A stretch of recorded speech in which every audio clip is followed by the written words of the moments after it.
All right, well, we're going to look at this issue a little bit more with our next guest.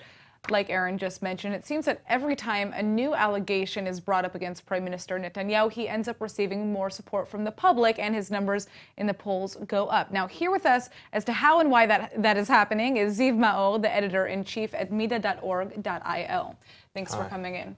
All right, so tell us a little bit about this. Why do you think more Israelis are supporting Netanyahu, as you know, despite all these mounting allegations that we're seeing? So the police started this quest to indict Netanyahu with a very low credibility from the public to begin with. We must remember that this is the same police that just 3 ago, all of the top officers in the police, not all of them, but many of them had to leave their positions due to sexual relations affairs within the police itself.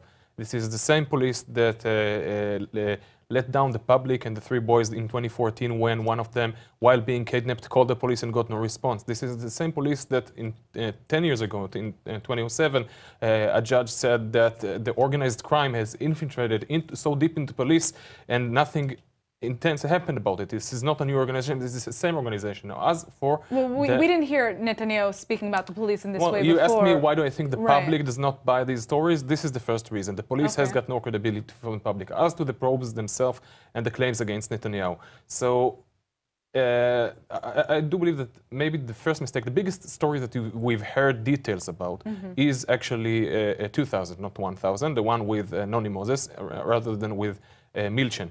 Now, the thing is that the public memory is still fresh about the Israel Hayom bill from 2014, when other politicians promoted by legislation the interests of the same Noni Moses, and they gained a lot of public criticism, but no criminal activity or no criminal investigation started upon them. Now, this is the way it should be, but the public still remembers that such interaction between politicians and journalists and an owner of a newspaper is nothing criminal. The question is, you know, it seems as if there's nothing that will change this growing support that we're seeing for Netanyahu. If more state witnesses were to be added by the police, would this have any impact as well?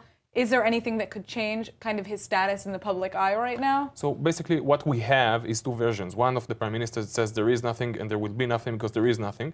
And on the other hand, the official authorities that has no trust from the public. I'm not talking only about the police, but also the GA, which still employs several very problematic persons, such as Dina Zilber, who gains the trust of the GA, and he is the person to eventually decide whether or not to indict Netanyahu. And then this will go to the court. Once again, the same court that just a few years ago, 3 times in a row, ruled against a legitimate legislation to expel immigrants from South Tel Aviv. This is the same court that suffers from the same lame public image. So this is their there are version also against rumors about a snap election taking place. What is the likelihood? I mean, does it make political sense for Netanyahu to call a snap election right now? I do not know, to be honest. I mean, I'm in this business of politics and journalism for quite some time, and I've seen not a single accurate prophecy.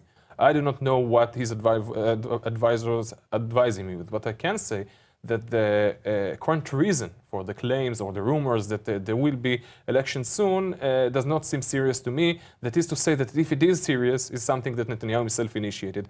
The act of the recruitment of the Haredi society to the army, the way that it is currently phrased and put upon the agenda of the Knesset, seems not serious to me, not serious enough to cause such a mess. Well, I think the other question here is, let's say that he is in fact charged, that he's indicted for corruption. What happens then if we're seeing the majority of the public supporting Netanyahu? Is there, who comes next, you know? So there is, first of all, there is the basic law in Israel, which is an equivalent to the constitution, or as close as we have to a constitution that says that the prime minister will only be impeached once he is convicted in a felony rather than a misdemeanor, and the verdict is final. Now, this is a process that if begins now, if tomorrow Mandelblit decides to indict, it will take 4 to 5 years. It will either way be after the next elections. So there is no legal basis to impeach him. As for what will the public do, will eventually those authorities that investigate him find something